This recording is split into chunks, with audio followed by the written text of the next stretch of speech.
그러니까 막 달러 패권이 무너지고 달러가 무너지고 이런 것들은 우리 세대 가운데서는 벌어질 가능성이 그쵸. 굉장히 낮다. 그렇죠. 그러면 이런 상태가 좀 계속 지속되는 거겠네요.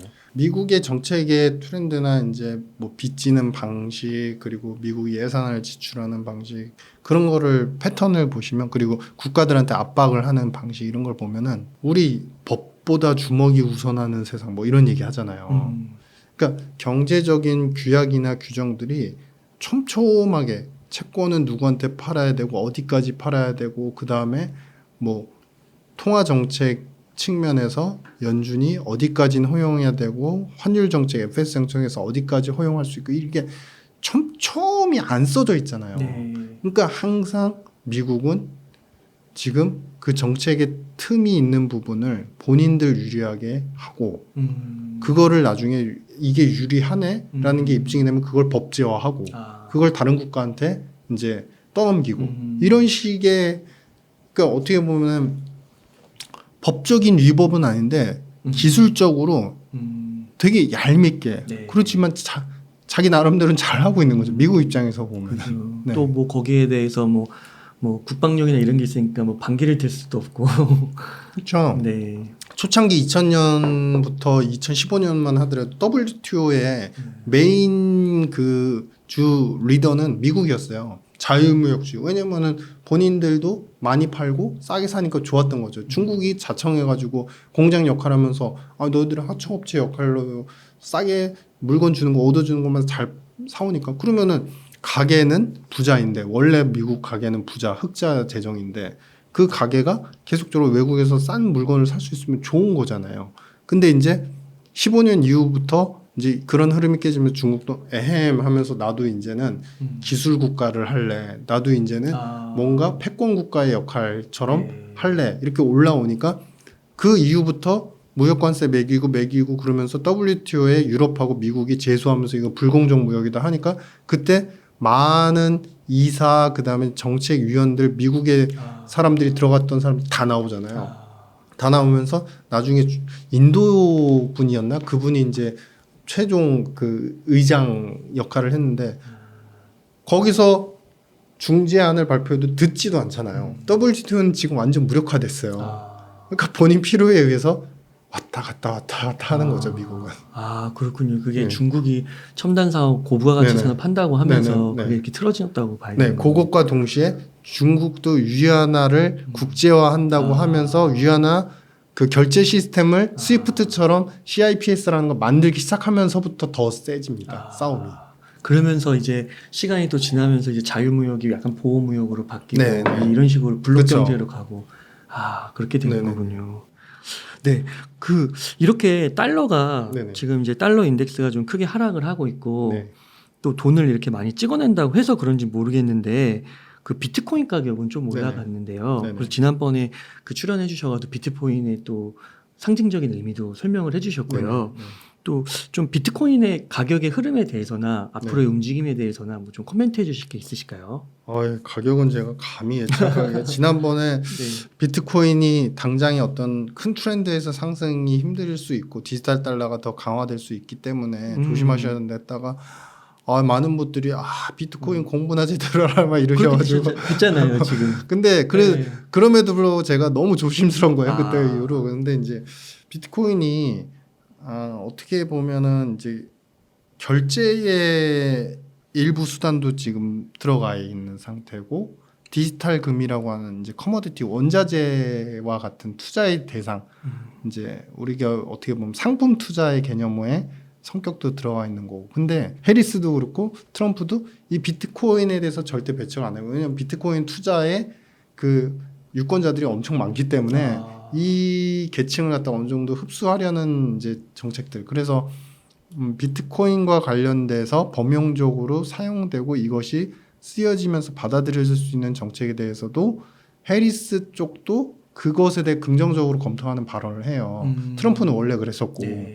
근데 그 얘기인즉슨 뭐냐면 저는 예전하고 생각이 그렇게 크게 달라지지 않습니다. 네. 그러니까 비트코인 자체가 예전에는 우리가 어떤 불하다라고 하는 이제 이슈가 생기면 큰 트렌드에서 확 상승했다가 그 이슈가 무너지면서 후행적으로 붙으면서 이제는 이제 반감기에서 오히려 증가기로 또 전환이 됐어요. 이러면서 가격이 폭락을 하고 이랬는데 그런 급등락 패턴은 이제는 안 나타날 것 같아요. 아, 그래요? 오히려 이제 가격을 계속 지키려는 이제 형태가 더 이어지면서 횡보를 할 것 같고 그만큼 이제 정책자들도 그렇고 디지털금 그러니까 어찌 보면은 이제 그냥 우리가 골드도 투자하지만 유동성이 풀린다고 하면 디지털 금이라고 하는 그 저기 비트코인도 같이 투자를 하는 페어와이즈 투자가 이제는 이제 그 제2차, 3차 우리 헤지 펀드나 이런 여러 가지 전문 투자 기관들이 트렌드가 됐기 때문에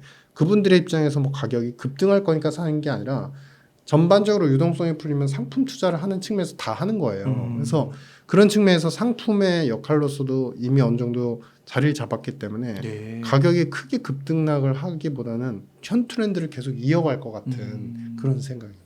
지금 금이 사상 최고가를 막 네네. 달성하고 네. 있잖아요. 비트코인도 한 그 정도로 이렇게 우상향, 점진적인 우상향 뭐 이렇게 생각하면 될까요? 약간 다를 것 같아요. 결은 좀 다를 것 같아요. 왜냐하면은 이제 금은 이제 우리가 예전에 통화정 그러니까 그 우리가 외환 정책 그다음에 통화 정책의 최초기로 가면 이제 근본이제였고 근본이제에서 그것이 폐지가 되면서 그다음에 달러 본위제로 가고 그러면서 그 이후에 중국이나 이런 이제 국가들과 미국의 대립이 더 강화되는 게 엄밀히 말하면 중국도 위안화 본위제로 가고 싶은 욕구가 있는 거잖아요. 네. 근데 위안화 입장에서는 중국의 입장에서는 달러 본위제를 거쳐온 거잖아요. 그러면 달러에 대한 포트폴리오가 아직도 많이 쌓여 있다는 건데 달러를 그렇다고 본인의 통화를 세게 만들고자 하는데 다시 살 수는 없지 않습니까? 그러면 중국 입장에서 기초로 돌아가는 거죠. 다시 금을 사는 거죠. 금을 사서 본인의 가치하고 페어와이즈 시키면서 이게 어느 정도 마무리되면 이제 위안화 본위제의 그런 시스템으로 주변 신흥국들이나 중국 인근 국가들, 연관 국가들한테 이제 강요를 하기 시작하겠죠. 네. 그렇기 때문에 중국이 이제 금과 은을 동시에 같이 사는 구조라 이것을 비트코인과 같이 가는 트렌드로 보기는 조금 가격에 갭이 좀 있을 것 같다 이런 생각입니다. 그러면 혹시 기관들이 그 포트폴리오 비중을 네네. 지금 뭐 1%가 안 되는데 앞으로 한 3%, 5%까지도 늘릴 수 있다라고 하는데요. 네네. 이렇게 큰 손들이 소위 네네. 그런 기관들이 비트코인의 축적량을 늘려간다 이런 건 어떻게 생각하세요? 이거는 그냥 뭐라고 그래야 되지? 우리가 어떤 우리는 사후적으로 이렇게 샀으니까 가격이 오를 거다. 이런 이제 예측을 하곤 하는데 그거는 이런 거죠. 약간 오비락 같은 거를 논리적으로 오비가 됐기 때문에 이가 락했다. 그러니까 오비락은 우연인 거잖아요. 원래는. 까마귀가 그냥 날아갔는데 그냥 날아가서 배가 떨어진 것뿐인데 까마귀가 날면 그로 인한 뭐 기후 영향 때문에 배는 떨어질 수 있다. 이런 식으로 해석하는 측면이 좀 많다. 왜냐면요.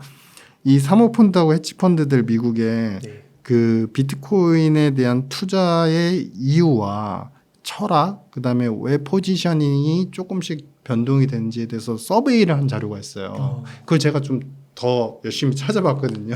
이제 홍달책방 나오기 전에도. 근데 보면 결론은 딱 하나예요. 60에서 70%가 투자자들의 그 수요와 질문이 있기 때문이다.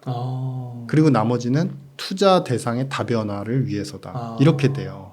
그러니까 일단은 부자인 사람들 그다음에 자산가인 사람들도 에쿼티나 채권에 우선적으로 투자는 하지만 하도 이제 MZ에서 열풍이 불어오고 있는 디지털 우리가 이제 소위 얘기하는 디지털 금 비트코인에 대해서 관심도가 생기는 거예요. 네. 관심도가 생기는 만큼 포지셔닝을 조금씩 늘리는 정도이고 그리고 두 번째 포트폴리오의 다변화라고 표현을 했잖아요.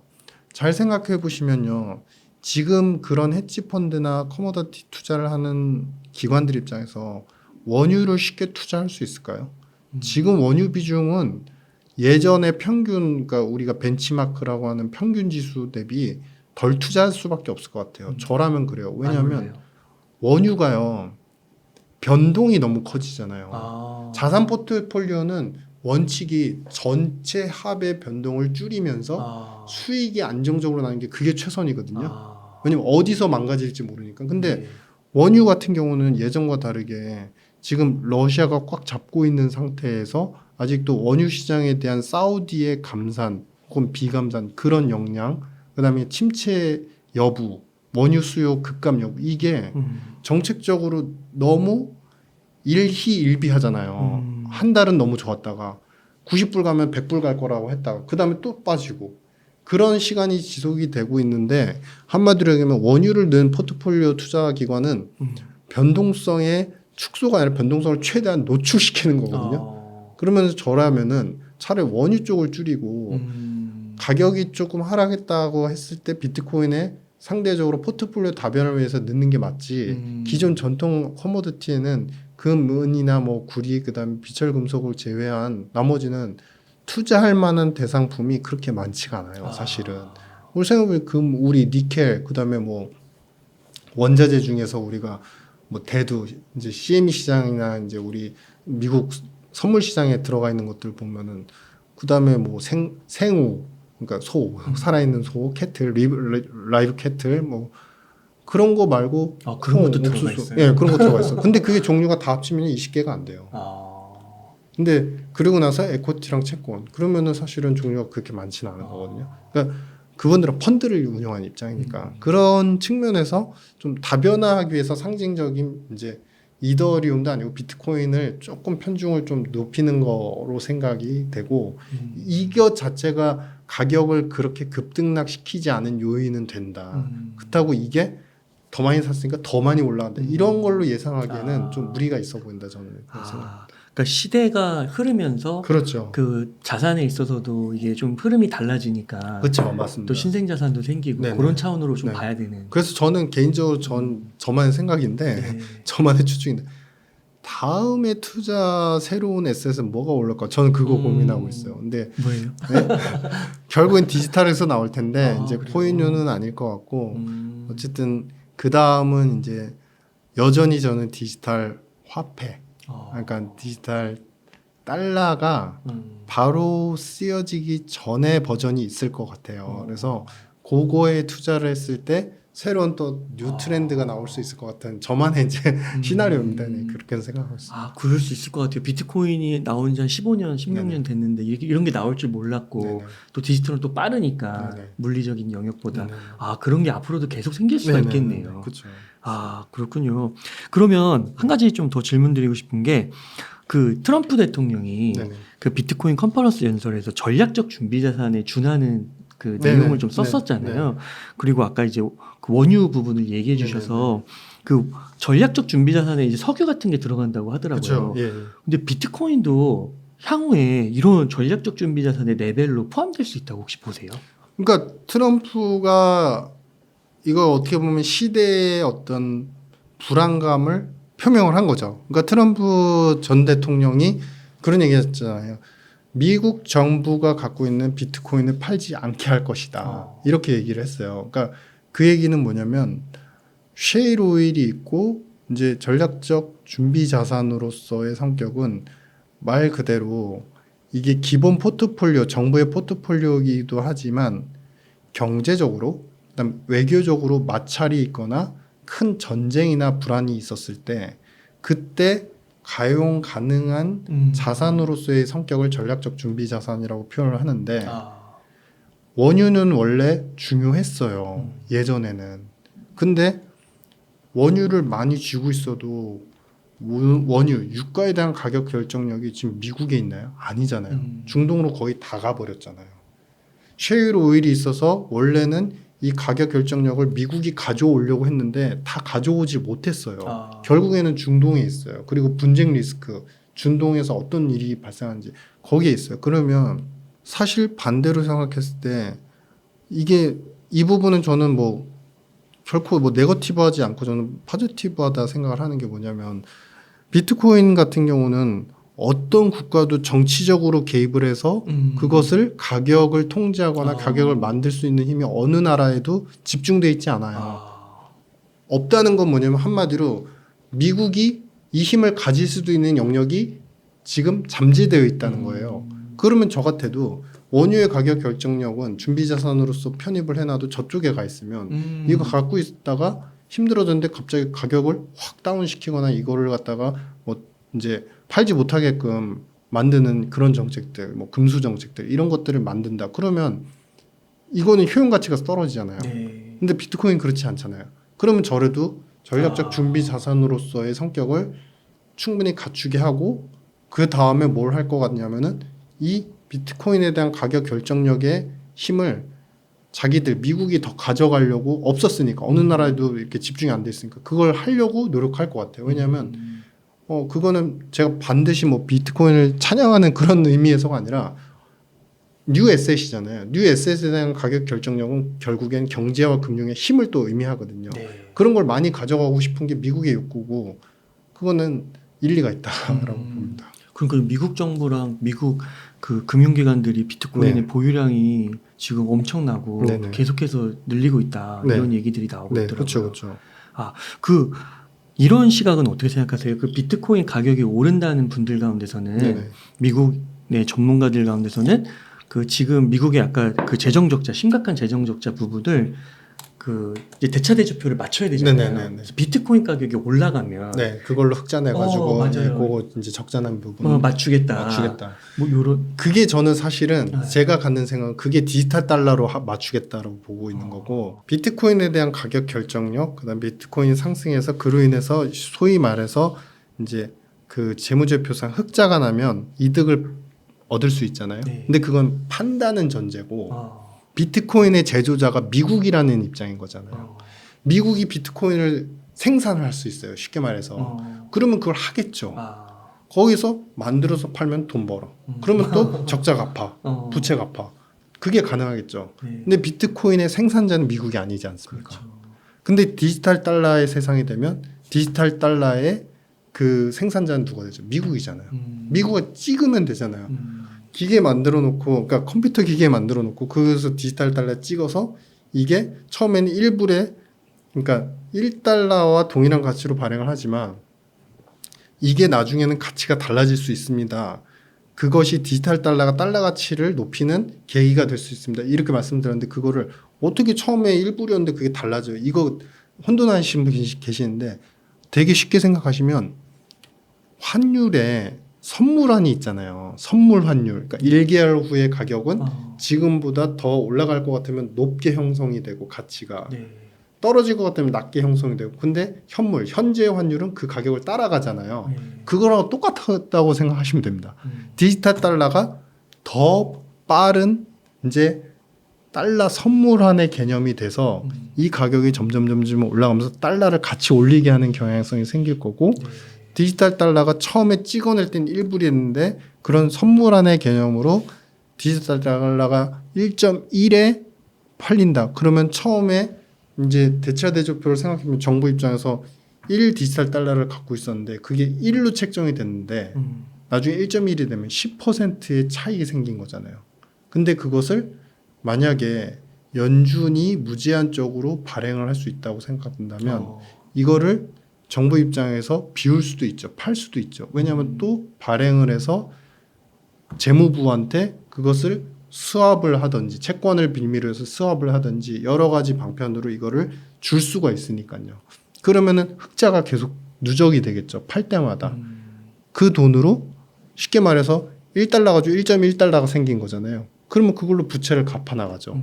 그러면은 결국에는 이 재무제표가 이렇게 부채 부분이 좀 줄면서 이렇게 상쇄가 되겠죠.